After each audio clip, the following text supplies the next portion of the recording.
Selamat siang, selamat bergabung di dalam podcast bersama Bersen Cohn & Wolf Indonesia dan PT Trust Sekuritas Indonesia. Kami hadir pada siang hari ini bersama Bapak Gurasa Siagian. Selamat bergabung Pak Gurasa, terima kasih. Terima kasih Pak Agi atas undangannya. Pak Gurasa adalah seorang praktisi pasar modal dari PT Trust Sekuritas. Pada kesempatan yang sangat baik pada siang hari ini, kita akan berbincang-bincang mengenai pasar modal, ekonomi, dan juga kondisi politik di tahun ini dan tahun-tahun yang akan datang. Tanpa membuang banyak waktu lagi, kita akan membahas dan memberikan sejumlah pertanyaan kepada Bapak Gurasa Siagian dalam kesempatan yang baik ini. Baik Pak Gurasa, selamat datang, selamat bergabung di dalam acara podcast pada siang hari ini. Kami akan mulai menanyakan sejumlah pertanyaan Pak Gurasa. Yang pertama adalah bagaimana Bapak melihat kondisi makroekonomi Indonesia hingga akhir tahun? Dan apa dampaknya kepada pasar modal di Indonesia? Kami persilakan. Ya, baik, terima kasih Pak Agi. Sebenarnya banyak sudah ya informasi yang kita terima. Ya. Tapi kalau kita lihat sekarang sudah tinggal maybe only 2 months ya, kita sampai di akhir tahun. Sampai bulan ini sih kalau dilihat dari kondisi ekonomi Indonesia, secara angka atau indicators economics-nya itu masih ya saya bilang masih dalam taraf yang baik ya. Memang ke depannya kita expect itu tahun depan ya akan terjadi dampak yang akan dialami oleh ekonomi Indonesia dengan adanya kondisi global. Nah, saya akan sedikit mengulas tentang global condition saat ini. Silakan. Ada beberapa poin isu yang penting sebenarnya yang ada di global yang menyebabkan banyak ekspektasi akan terjadi resesi ya di tahun depan. Yang pertama adalah adanya geopolitical tension ya, yang terjadi di negara lain ya, khususnya perang antara Rusia dan Ukraina ya. Dan tidak hanya melibatkan dua negara ini aja, tapi negara-negara lain, khususnya negara-negara di Eropa ya, itu terlibat dalam geopolitical issue ini. Nah, inilah sebenarnya yang cukup berdampak ya untuk kondisi ekonomi atau kondisi global di tahun depan. Nah, yang kedua, ada satu negara yang sekarang secara ekonomi skalanya cukup besar ya, yaitu China. Dan dengan kondisi China saat ini, di mana pemimpin Cina yang kemarin baru terpilih lagi ya, Xi Jinping itu menerapkan policy untuk lockdown dalam mengatasi COVID-19. Kenapa ini penting? Karena ini bisa menyebabkan aktivitas ekonomi Cina terjadi ada pembatasan ya. Nah, ini bisa berdampak juga. Isu yang ketiga, global supply chain. Itu ada disruption dengan adanya tadi gejolak geopolitik itu pastinya ya. Terus kemudian juga hubungan bilateral, multilateral beberapa negara yang sebagian membela ke Ukraina, sebagian membela ke Rusia, itu menyebabkan policy-policy di beberapa negara itu bisa menyebabkan global supply chain ini ada disruption ya. Dan juga komoditi ya yang mungkin dihasilkan oleh negara-negara yang saat ini berseteru ini itu juga menyebabkan disruption tersebut. Nah, selanjutnya fenomena yang ada adalah global inflasi ya, inflationary pressure itu. Jadi inflasi ini dengan adanya tension yang tadi itu mulai merangkak naik ya. Dan kecepatan atau speednya itu ternyata di luar dugaan. Beberapa negara besar seperti Amerika bahkan inflasinya hampir 10% ya. Dan ini menyebabkan buying power dari masyarakatnya itu menurun. Itu yang ditakutkan. Artinya resesi di depan mata dan mungkin sudah terjadi ya di sana gitu loh. Dan yang selanjutnya isu yang lain adalah dengan melihat kondisi dan mengantisipasi kondisi, bahkan untuk mengcounter kondisi tersebut, Federal Reserve ya, yang merupakan bank sentral terbesar di dunia, itu menerapkan policy hawkish, artinya dia melakukan policy untuk suku bunganya dinaikkan ya, dan ini akan berakibat ya tentunya terhadap pertama negara-negara lain yang dimana kita tahu mata uang US dollar ini masih menjadi main currency yang digunakan ya dalam perdagangan internasional. Baik. Nah, ini yang faktor-faktor ini yang merupakan isu yang harus di-address ya. Ya. Semua negara lah ya, Ya. untuk melihat ke depan seperti apa. Baik. Seperti itu. Jadi dan kalau ngelihat angka-angka, sebenarnya meskipun kondisi yang tadi saya bilang akan bisa menyebabkan challenge recession, Ya. tapi sampai saat ini ya, sampai waktu kita bicara ini sebenarnya masih banyak negara yang pertumbuhan ekonominya masih cukup baik lah ya. Baik. Masih cukup baik, artinya masih bertumbuh. Ya. Di beberapa negara, banyak negara bahkan. Ya. Misalnya Indonesia saja, kita Ya. tuh sampai di second quarter GDP kita tuh masih naik sekitar 5,4%. Ya, jadi ini membuktikan bahwa resesi yang sudah terjadi di beberapa negara, termasuk negara besar yang tadi saya sebutkan, misalnya US, itu belum berdampak signifikan lah. Baik. Cuma memang harus kita tetap antisipasi. Jadi kalau orang bicara mengenai resesi, sebenarnya resesi ekonomi ini cycle ya, di dalam kondisi ekonomi baik dunia maupun suatu negara. Itu bisa terjadi kapan saja. Ya. Bisa jadi cyclical juga. Nah, yang terjadi sekarang ini sebenarnya kalau dibilang cyclical enggak, tetapi faktor-faktor yang tadi saya sebutkan itu memicu untuk ke arah itu semua. Dan ini harus diantisipasi memang. Tapi kita juga untuk mengantisipasi ini kan belajar dari apa yang pernah terjadi lah. Kita bicara fakta, angka masih cukup baik. Betul. Tapi untuk mengantisipasi kita belajar dari apa yang pernah terjadi. Baik. Pernah terjadi resesi yang cukup signifikan ya, itu pada waktu tahun 98. Betul. Pada waktu tahun 2008. Betul. Tetapi masing-masing resesi ini berbeda-beda faktor penyebabnya ya. Betul. Kalau 98 saya ngelihat yang sakit itu bukan negara besar kayak US ya, atau China, tetapi yang sakit negara-negara emerging market, termasuk Indonesia waktu itu. Betul. Dan itu dipicu karena krisis moneter, mata uang. Dan itu karena global economy tidak semuanya mengalami sakit waktu itu, termasuk US. Jadi dampaknya hanya terisolir di negara-negara yang secara faktanya mengalami hal tersebut. Betul. Gitu kan. Betul. Nah, Indonesia contohnya waktu itu kan dampak dari regional Thailand, Malaysia, kemudian ke Indonesia dipicu dengan currency kan. Betul. Currency kita yang pada waktu itu cukup kuat selama 20 apa 25 tahun kita mengalami stabilitas dalam nilai tukar kita. Di tahun 98 itu mengalami depresiasi yang sangat dahsyat ya. Tapi saya ngelihat memang pada waktu itu jadi konsep equilibrium itu terjadi, Pak Agi. Jadi kenapa? Mungkin banyak yang belum tahu bahwa nilai intrinsik rupiah waktu itu sangat tidak sesuai dengan intrinsic value-nya. Setuju. Makanya begitu ada pemicu krisis valuta di negara lain, itu ke Indonesia dampaknya luar biasa gitu. Jadi yang tertahan selama beberapa puluh tahun akhirnya terbuka kan gitu loh. Kekuatan sesungguhnya terlihat gitu loh. Benar. Termasuk cadangan devisa kita, terus kemudian kekuatan fiskal kita, kekuatan sektor real kita, itu semua terbongkar lah istilahnya. Dan ya memang harus dialami. Itu masalah waktu kan, dan terjadi pada waktu itu. Cuma memang pada waktu itu kita juga bisa melewati kan. Artinya kita harus belajar. Tetapi langkah-langkah antisipasi yang dilakukan oleh pemerintah dalam hal ini atau bank sentral juga tidak sama dengan yang pada saat itu gitu. Karena berbeda sekali penyebabnya dan berbeda sekali latar belakangnya. Nah, terus yang kedua di tahun 2008 pada waktu terjadi subprime. Nah, ini penyakitnya terjadi di negara lain nih. Dampaknya ke kita. Kenapa pertanyaannya? Karena Indonesia sudah menjalankan ekonomi terbuka. Kalau kita sudah menggunakan paham ekonomi terbuka, mau nggak mau kita terdampak. Cuma masih seberapa besar magnitude dampaknya ke Indonesia. Nah, di 2008 itu lebih kepada financial karena subprime mortgage Itu sebenarnya kerjanya orang marketing gitu.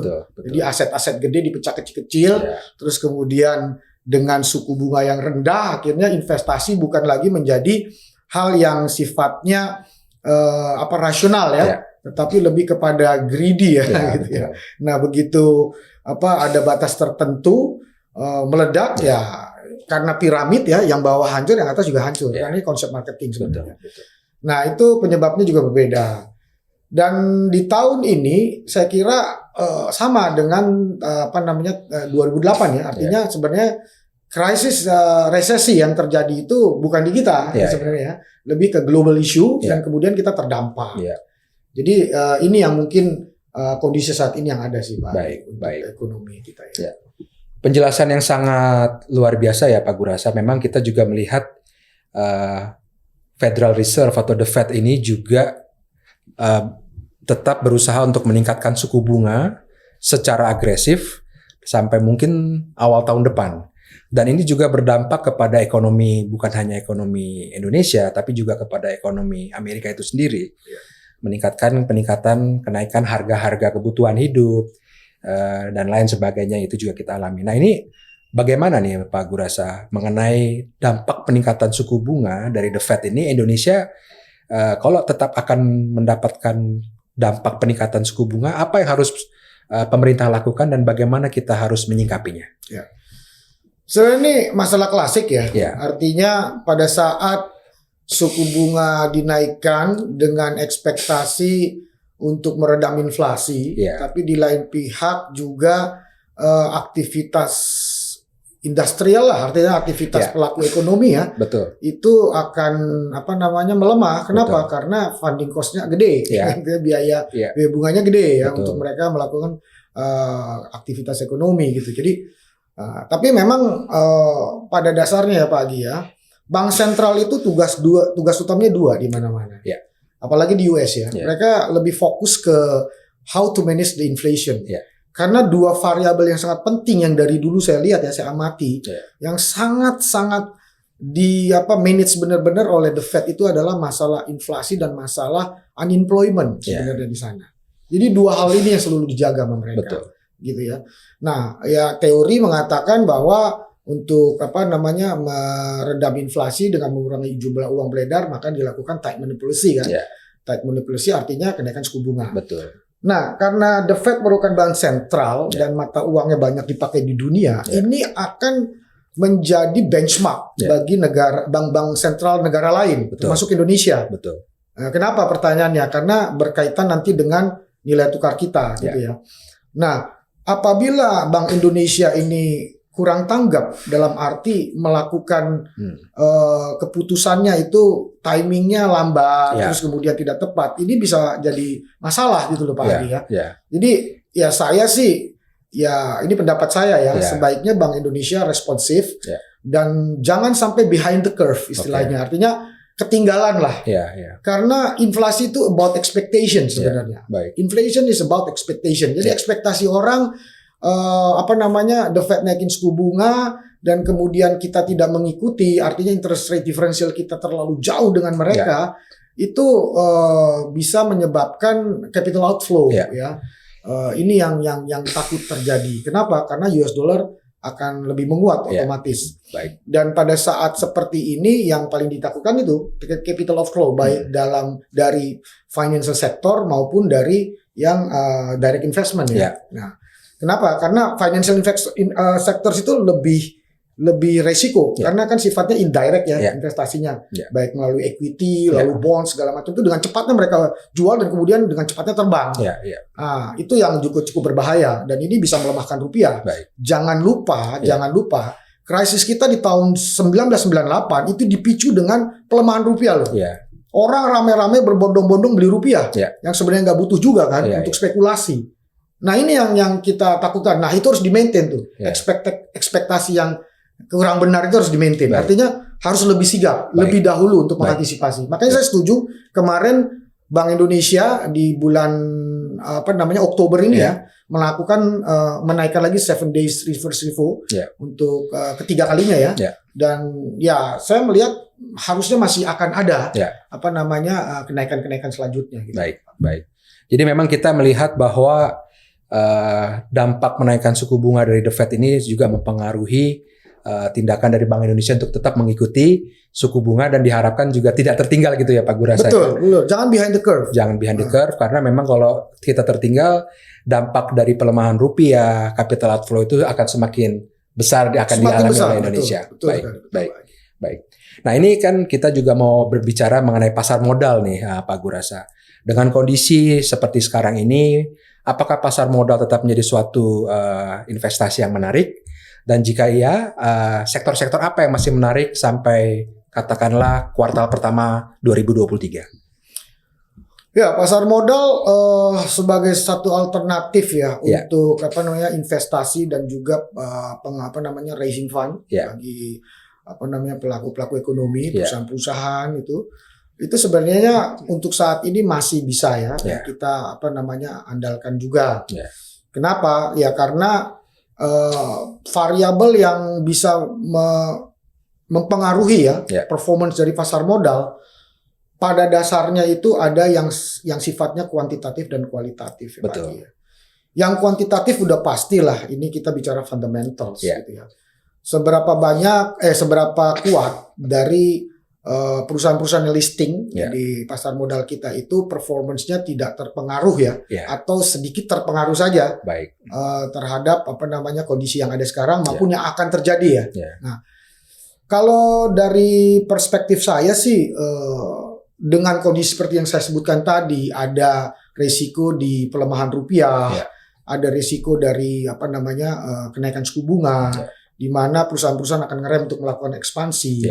Maka kita melihat masih ada beberapa sektor yang cukup tahan ya, yang sifatnya natural hedging ya. Baik. Ya kita pakai logika aja. Iya. Biaya dalam rupiah, tapi revenue dalam dolar. Oke, baik. Apabila biaya naik karena cost of fund kita naik, tapi bisa di trade off oleh windfall dari US dollar yang menguat karena dia ekspor. Ya kalau kita bicara itu ya bicara perusahaan-perusahaan yang produknya memang dijual di luar negeri ya, ekspor lah, oriented artinya ya. Itu yang lebih resilient saya lihat sih.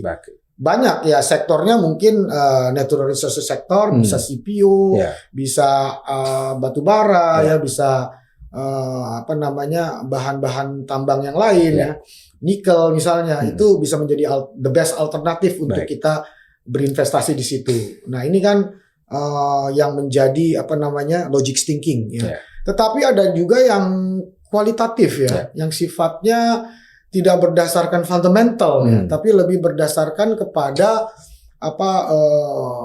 istilahnya kita intrinsic value yang ada di perusahaan tersebut atau di nilai saham tersebut gitu loh Pak Agi ya. Jadi ada yang undervalue, misalnya consumer goods ya, dia undervalue.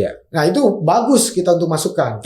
Tapi ada juga yang dia sebenarnya udah overvalue, tetapi dengan dia mengeluarkan produk consumer yang mau nggak mau harus dikonsumsi oleh masyarakat, harus dibeli lah istilahnya untuk memenuhi kebutuhan sehari-hari, ya itu juga akan resilient gitu.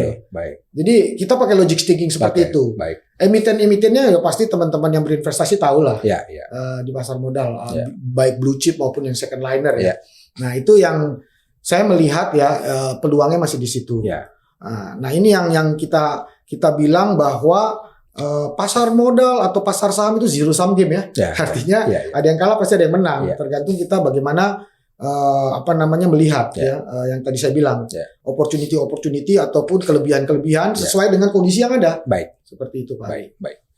Jadi memang kita melihat kalau sejauh ini banyak juga perusahaan yang memproduksi komoditas natural resources seperti batu bara, kelapa sawit, pertambangan nikel dan lain sebagainya. Itulah perusahaan yang mendapatkan windfall profit. Betul. Karena mereka menjual di luar negeri mendapatkan revenue dalam dolar.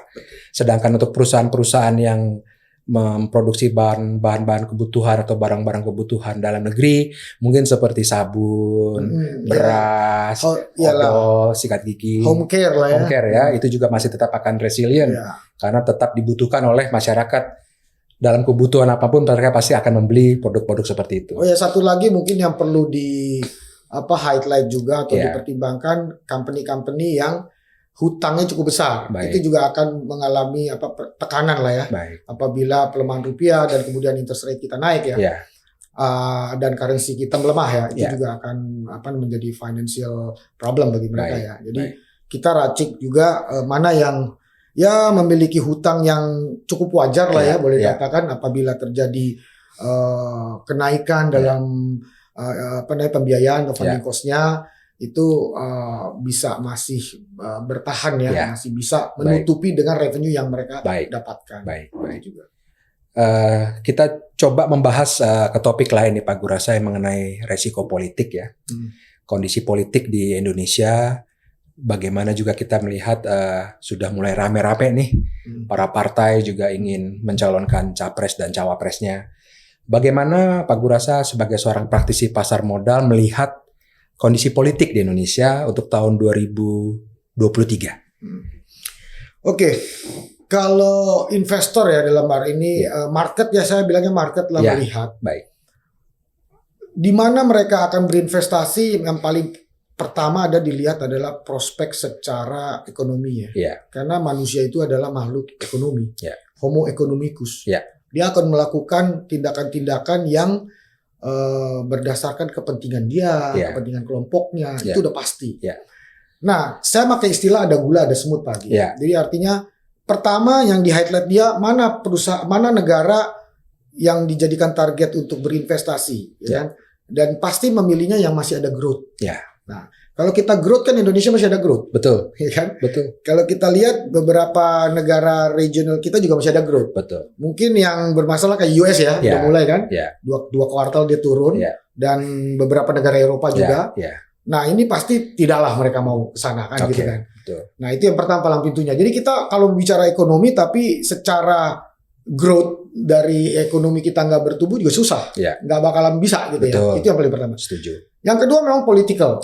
Nah, di dalam political ini market cuma ngelihat political stability aja, stabilitas politik. Artinya apapun yang terjadi di bidang politik jangan sampai memacu chaos. Jangan menyebabkan kondisi negara itu menyebabkan kondisi negara itu menjadikan pelaku-pelaku bisnis ataupun pelaku-pelaku ekonomi ini jadi terkendala gitu. Ini yang ditakutkan.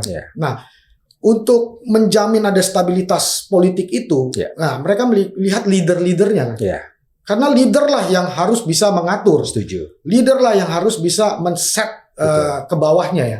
Nah, ini yang dilihat. Siapa yang akan menjadi leader nanti. Jadi who's the person juga penting banget. Sama seperti kita melihat suatu korporasi, siapa ownernya, siapa manajemennya. Nah, kenapa? Ini memberikan opportunity ataupun semacam keyakinan confidence dari investor itu sendiri. Sebenarnya itu sih Pak. Jadi kalau dibilang politik kita saat ini bagaimana ya Pak Agi, kita bisa ngelihat ya. Mungkin tensi di dari 2014 ke sampai sekarang udah mulai stable ya. Cuma sekarang mendekati tahun politik di mana ya kita bicara nama langsung Pak Jokowi dengan track record selama ini kita memakai istilah market friendly gitu ya. Artinya diterima oleh market. Tapi who's the successor? Nah, ini yang paling penting gitu loh. Nah, the successor ini yang sebenarnya menentukan juga arah politik kita ke mana, stabilitas politik kita ke mana. Ya, kita mengharapkan sih market yang user friendly, ya kan? Artinya nanti kalau dia misalnya terpilih menjadi pemimpin, itu tidak gebukin orang, tidak gebukin pelaku bisnis, tetapi lebih kepada merangkul, seperti itu. Jadi kenapa yang tadi saya bilang Indonesia secara di GDP memang masih kontribusi tertinggi adalah konsumsi rumah tangga, 50-51%. Tapi jangan lupa investasi udah mulai naik dari sektor direct investment baik PMA maupun PMDN ya. Nah, ini kalau PMA PMDN udah pasti kan, dia nggak mau yang birokrasi yang sumpek, yang ribet, yang kemudian cost-nya lebih besar, terus kemudian tidak ada jaminan hukum. Itu penting juga tuh. Artinya political sectors and then dia akan turun ke sektor kepastian hukum. Ini juga yang harus dijaga. Ini satu benang merah. Karena perusahaan atau entitas melakukan satu bisnis atau penanaman modal, dia perlu kepastian. Nah, itu saya lihat sih yang harus diadres ya. Jadi sampai saat ini sih gonjang-ganjing di dalam sektor politik kita, saya rasa masih dalam taraf yang wajar ya. Wajar lah istilahnya. Partai-partai politik itu menjagokan siapa wajar. Tapi at the end, kita mengharapkan motor penggerak politik kita ini kan partai-partai politik. Ya, nah, setuju. itu harus ya memilih yang terbaik lah. Dan juga mempertimbangkan persepsi dari person tersebut di dunia internasional. Setuju. Jadi dari market, Pak Gurasa, kita bisa katakan bahwa menginginkan seorang figur yang market friendly, bisa merangkul dan juga bisa menjaga stabilitas hukum itu sendiri, sehingga mereka tetap nyaman berinvestasi salah satu di pasar modal, bisa juga di sektor real, begitu ya Pak Gurasa ya. Mudah-mudahan juga pesan ini kita bisa juga sampaikan, sehingga juga nanti mendapatkan masukan dan kita juga nanti bisa memilih seorang figur yang tepat untuk tetap menjaga kestabilan ekonomi di Indonesia. Baik, terima kasih Pak Gurasa. Jadi kalau untuk tahun 2023 kita bisa bilang market ini akan tetap bullish atau mungkin sudah menuju bearish, Pak Gurasa? Kalau misalnya kondisinya memburuk di bagian negara lain, khususnya yang ekonomi besar ya, seperti US, Europe, kemudian juga China ya, itu saya lihat market akan bearish ya, pastinya. Tetapi kalau terjadi perbaikan, karena gini, yang tadi saya bilang, the first itu kan geopolitical tension. Kita nggak bisa tahu kapan tiba-tiba damai nih. Ya, antara yang bertikai ya, istilahnya kongsi-kongsi yang bertikai itu akan lebih mempercepat pemulihan saya kira. Seperti jadi itu faktor yang kita istilahnya kita nggak control ya, artinya uncontrollable bagi kita. Jadi kita is depend on gitu loh. Nah, kalau depend on ini sulit kan untuk kita memastikan berapa persennya. Yang paling penting menurut saya adalah kita ngurusin dalam negeri.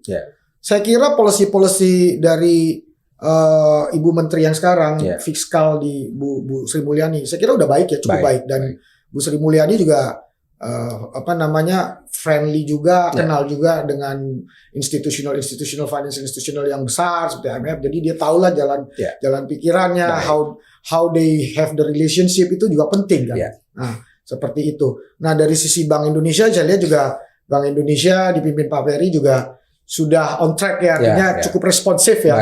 Cuma mungkin lebih berani aja lagi untuk mengerem kejatuhan rupiah gitu ya. Dan untuk inflasi ini juga ekspektasinya yang dikendalikan gitu ya.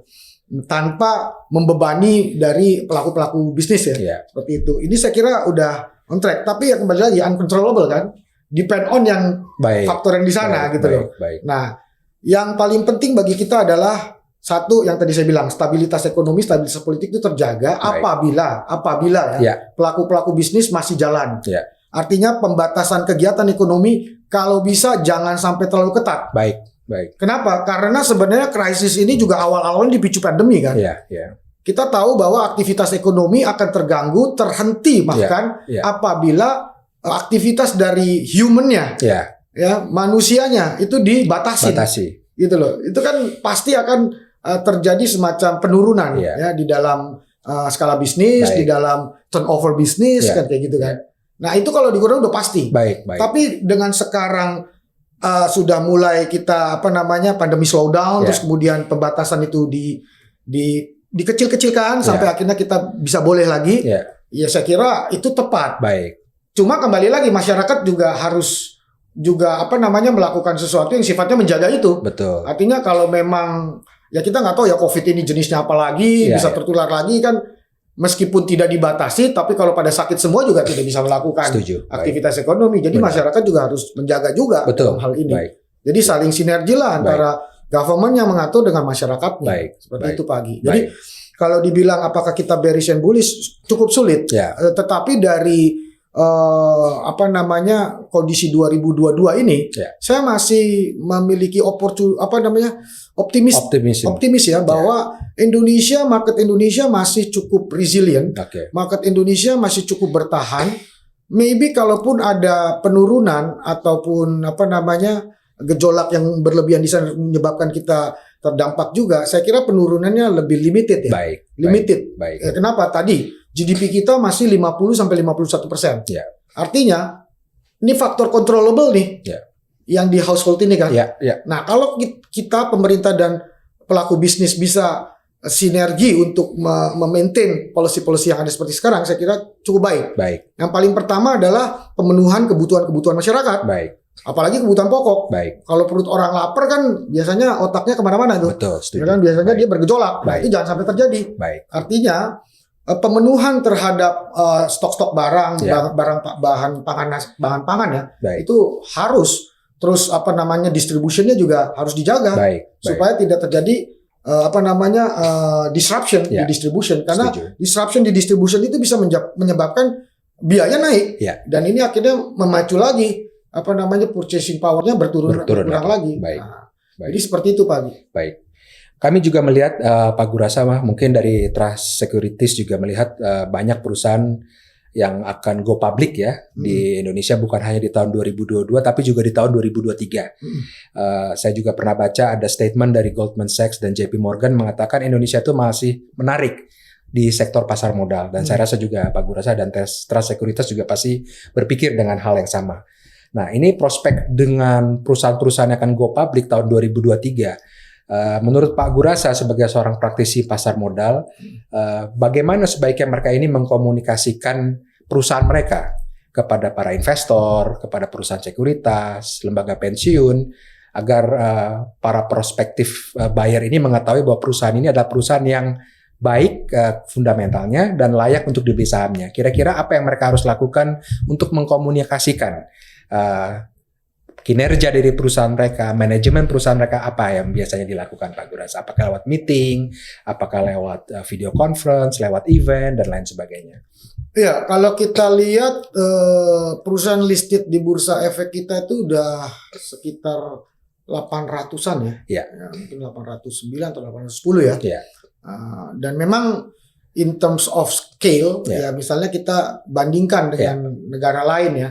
Atau misalnya US ataupun Jepang atau itu mereka udah sampai di level sekitar 3.000-an ya gitu ya. Jadi sebenarnya masih jauh sekali. Mungkin China lebih banyak ya Pak ya? Iya, China mirip-mirip juga ya.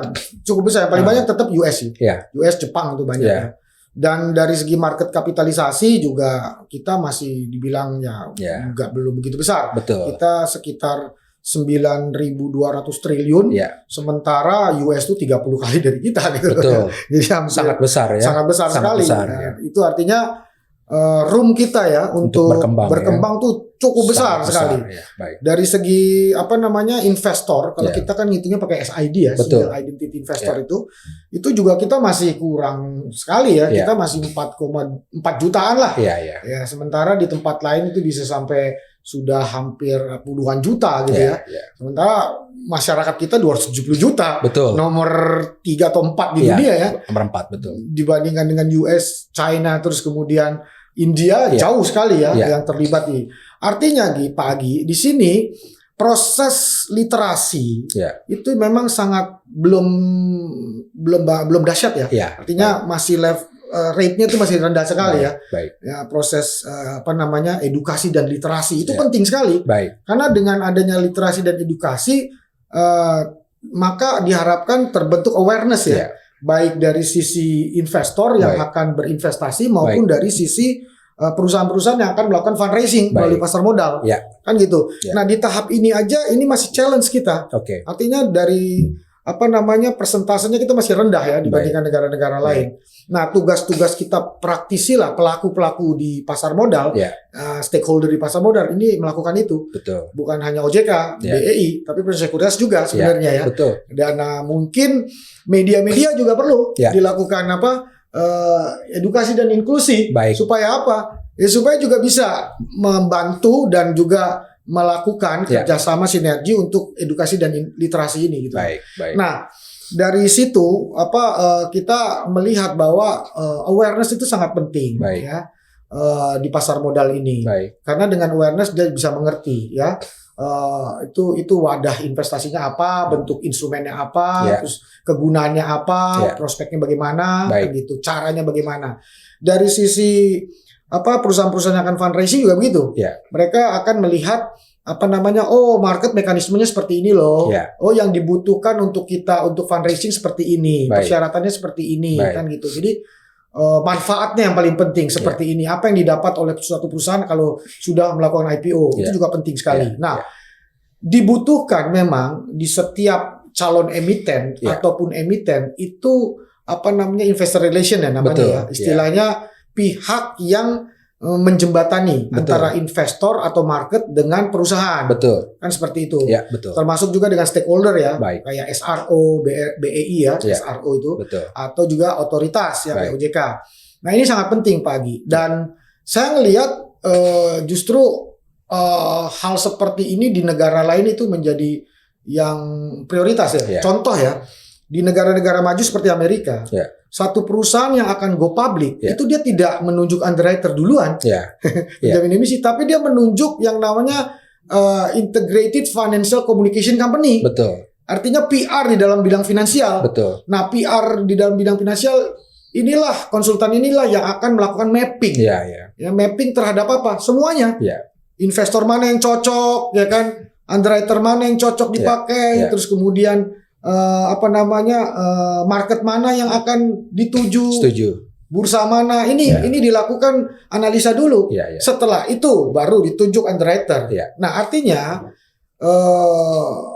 communication antara perusahaan atau calon emiten dengan stakeholder termasuk investor itu harus terjadi. Betul. Supaya apa? Value, nilai perusahaan itu nyampe. Baik. Prospek dari perusahaan itu nyampe. Setuju. Gitu loh.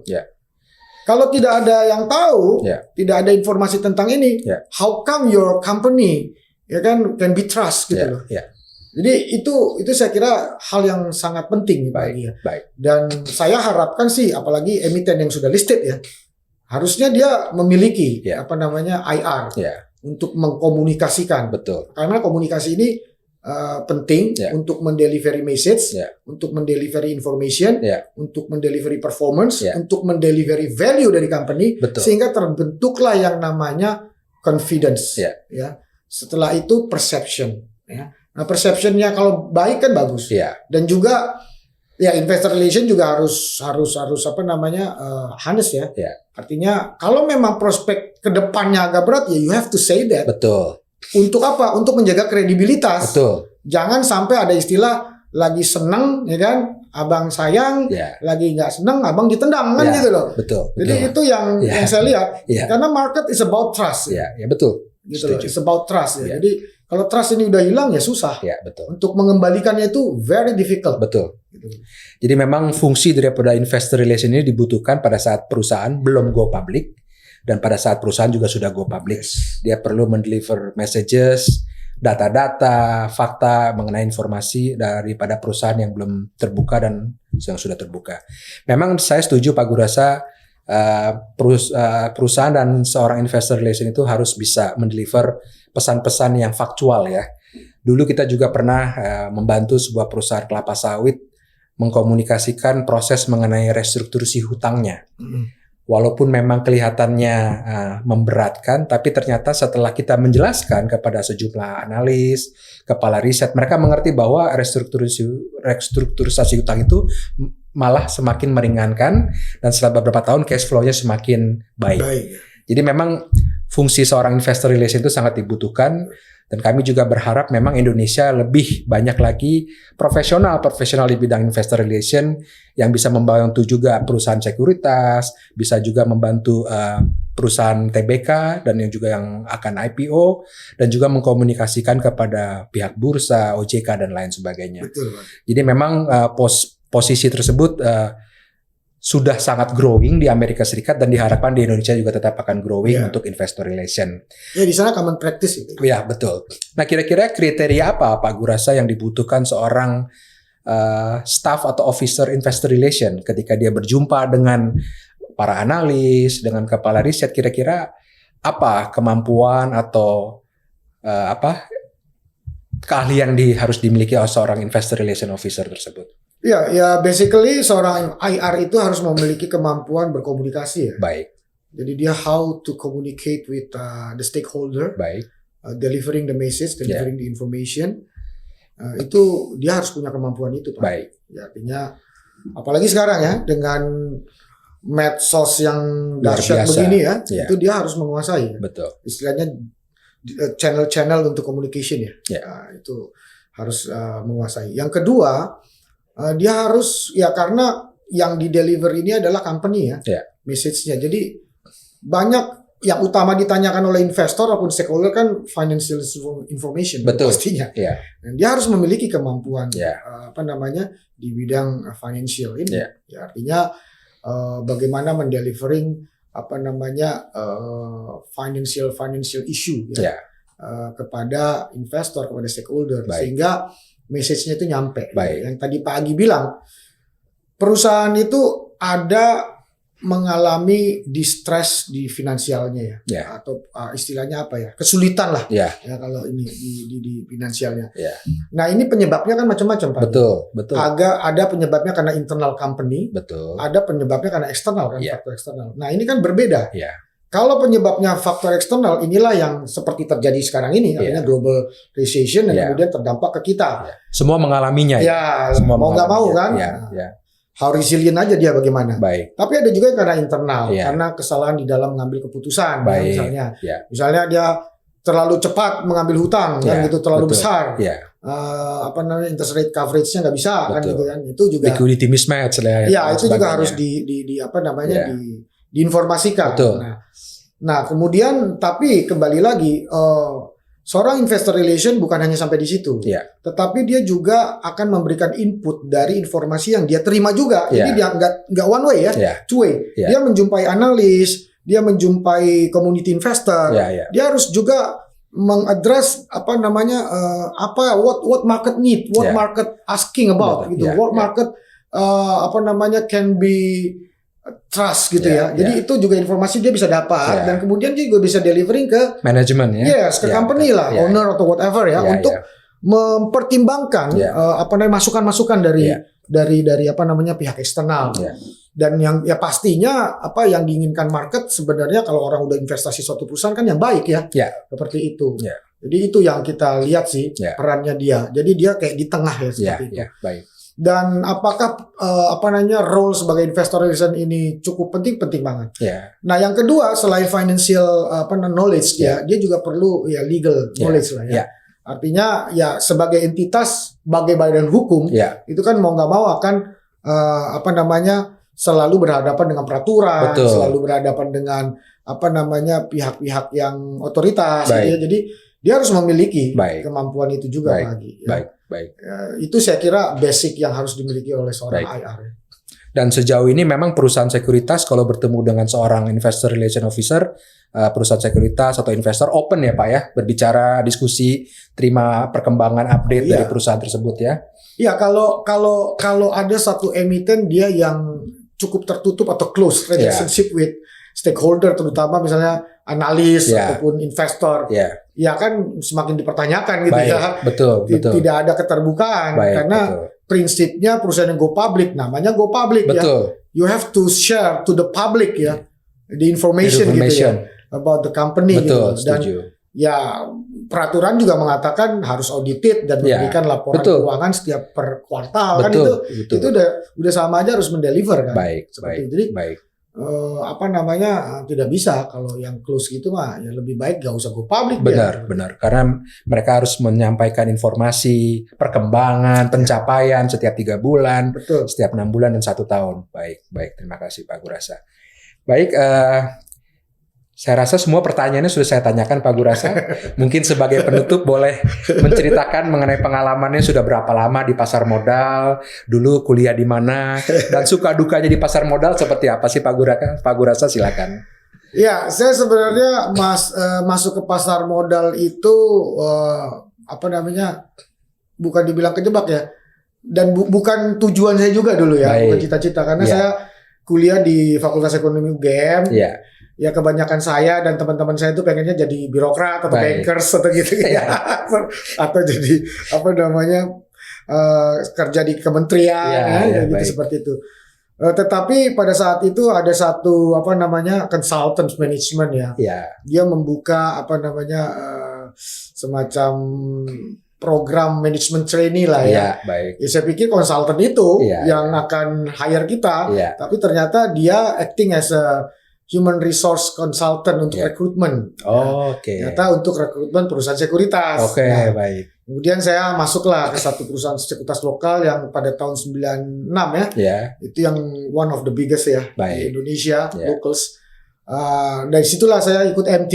Di situ saya mengenal pasar modal, Baik. belajar apa saja yang dilakukan di Baik. industri pasar modal. Ya. Dan saya melihat cukup asik ya, Ya. karena very dynamic ya. Ya, dinamikanya Very tinggi dynamic, ya. Very dynamic Ya. dan sesuatu yang baru juga Ya. ya bagi saya. Ya. Dan saya melihat juga perannya cukup penting ya Ya. di dalam apa namanya perekonomian satu negara atau Ya, market di suatu negara ya. baik. Karena diperlukan profesional-profesional yang mengerti, Iya. yang kemudian kita bisa menjadi agent-agent untuk pertumbuhan Baik. di sektor baik yang membutuhkan dana maupun investor yang akan melakukan investasi Baik. gitu loh Pak Hagi. Jadi Iya.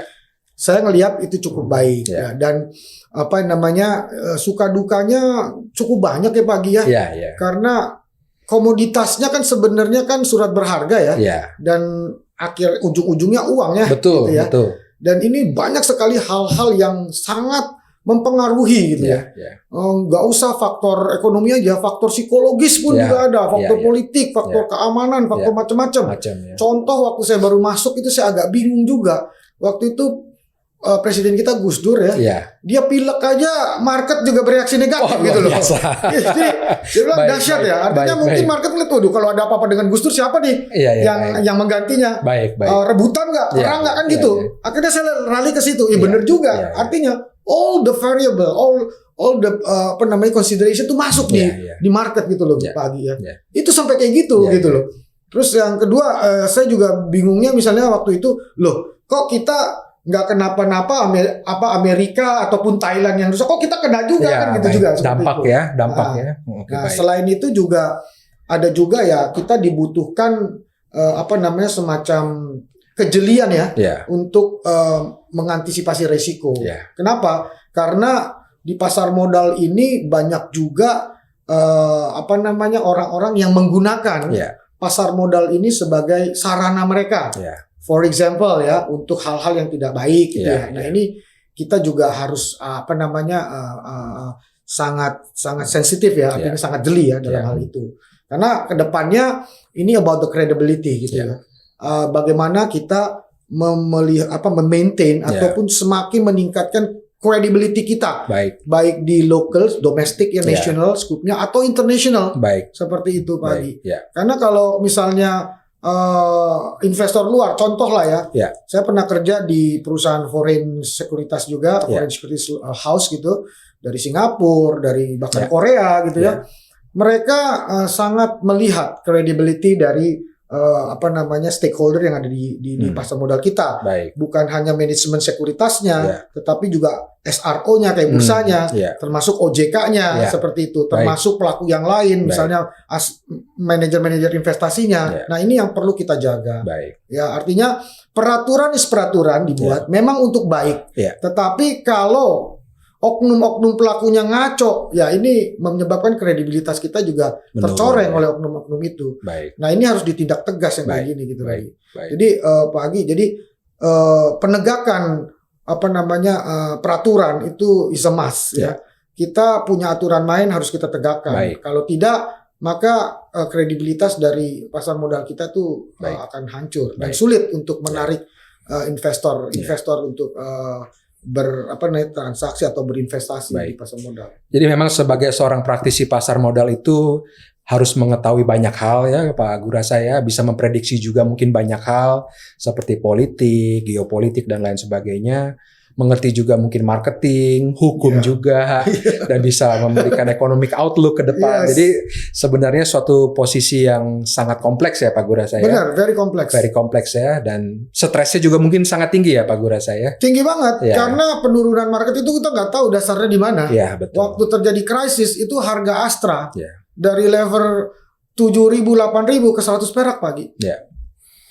Luar Jadi kalau biasa. kita bilang, Pak, jangan jual dulu sampai sedalam mana Ya. kita mana tahu. Ya. Ya kan ibaratnya misalnya pisau lagi turun, kalau nggak sampai dasar itu dia nggak berhenti. Nah kalau kita nada di tengah, jebol tangan kita kan seperti itu. Nah itulah resikonya yang terjadi di waktu itu ya. Nah cuma dalam setiap krisis there is an opportunity. Ya setuju. Ya seperti itu. Jadi memang yang dibutuhkan pemahaman investasi ya. Artinya kita tidak bisa mengatur orang untuk cara dia berinvestasi karena profil orang berbeda-beda ya. Betul. Ada yang risk taker ya. Artinya nggak mau saya kalau yang biasa-biasa aja. Tapi ada juga nggak mau selalu kayak berisiko-risiko tinggi kan seperti itu. Jadi kita harus melihat profil seperti apa dan kita mengadres strateginya dan alokasinya yang tepat dengan profil dia. Gitu. Jadi stres setengah mati. Ya, kenapa? Masalah hukum aja ya. Misalnya ada transaksi yang kemudian mengakibatkan adanya perbuatan melawan hukum seperti itu. Nah itu kan orang bisa stres juga. Seperti itu. Jadi makanya awareness terhadap peraturan itu penting banget. Terus knowledge terhadap peraturan penting banget. Nah, di atas semua itu etika. Pasti. Jadi etika seorang pelaku pasar modal itu harus dijaga.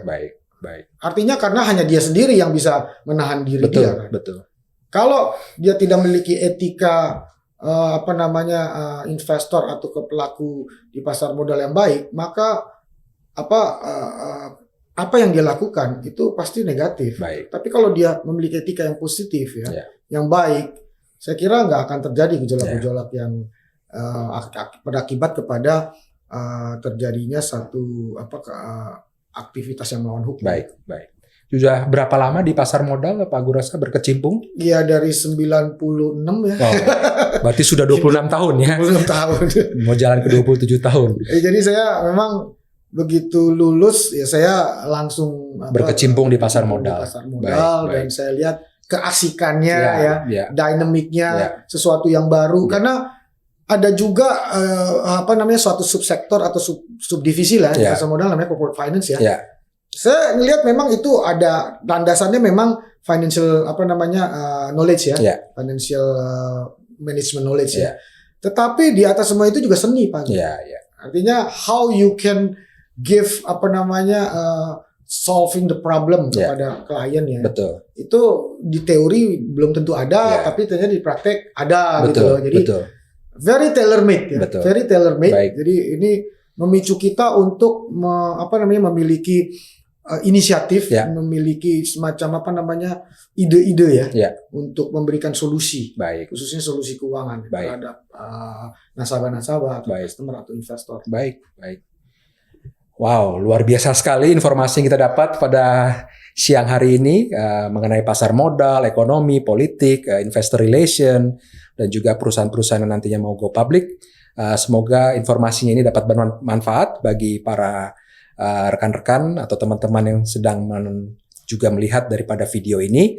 Terima kasih Pak Gurasa atas satu waktunya. Lagi Pak, mungkin pesen untuk misalnya masyarakat ataupun investor-investor yang sudah berinvestasi di pasar modal kita, dengan adanya banyak media-media ataupun informasi yang selalu tendensinya ke arah resesi gitu global recession, kemudian panik seperti saya ngelihat sih nggak usah panik artinya resesi yang terjadi ini cycle dan ini sudah sering terjadi, cuma kita melakukan hal yang smart aja yang istilahnya masuk akal.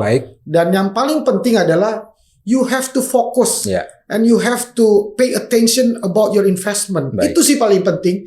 Jadi jangan investasi ditinggal. Kalau kamu investasi di saham, misalnya sudah beli saham tertentu, ya lihatlah perkembangan pergerakan dari saham tersebut harganya, dan juga coba cari tahu informasi mengenai fundamentalnya dia bagaimana, dan how the impact to that company gitu loh. Ya kita harus melakukan sendiri. Ya kalau kita tidak melakukan sendiri, mungkin minta ke perusahaan sekuritasnya atau ke manajer investasinya informasi tersebut gitu atau cari di media. Jadi sebenarnya tidak perlu jurus-jurus yang sangat sulit untuk melakukan itu, karena di mana uang kita berada di situ hati kita berada Itu kan ada filosofi seperti itu You have to pay the attention about your investment itu aja. Dan use your logic thinking Misalnya logic thinkingnya, kalau memang informasi yang didapatkan prospek perusahaan ini jelek karena akan terdampak sangat, you have to cut your investment and then you switch to others yang memberikan opportunity yang lebih baik. Baik. Seperti itu Pak Gi. Jadi gak usah ditakutin. Let's do our part. The government do their part. We are the player, we are the stakeholder, the capital market, do our part. Gitu loh. The investor do your part. Baik. Jadi everything about fokus. Baik. Terima kasih Pak Gurasa atas pesannya. Mudah-mudahan juga bisa memberikan pesan dan kesan yang baik kepada para investor di pasar modal agar tetap menjadi fokus dan tidak menjadi panik karena memang resesinya adalah cyclical dan pasti akan ada fasenya bisa naik kembali. Dan juga kami juga sangat menghargai masukan mengenai peran seorang investor relation. Mungkin di saat ini juga investor relation bisa membantu ya Pak ya? Bisa. Mengenai kondisinya seperti apa. Ya, bisa juga, itu kan salah satu sumber untuk ditanya ya. Betul. Sama investor ataupun siapa. Betul. Itu bisa. Jadi para investor juga mengetahui kondisi perusahaan itu seperti apa. One-on-one meeting ya Pak ya, secara detail, secara fokus. Bisa membantu juga agar para investor tetap menjaga atau meng-keep saham daripada perusahaan listed tersebut ya Pak. Betul. Saya rasa semua sudah saya tanyakan Pak Gurasa. Terima kasih atas waktunya. Sama-sama Pak Gi. Pak Gurasa Siagian, seorang praktisi pasar modal dari Trust Sekuritas. Dan saya Agi Panjaitan, Senior Advisor dari Bersen Conan Wolf Indonesia. Dan ini kami juga mengakhiri acara podcast. Dan kami akan juga bertemu di waktu yang akan datang dengan topik-topik pasar modal lainnya. Terima kasih dan selamat siang. Selamat siang.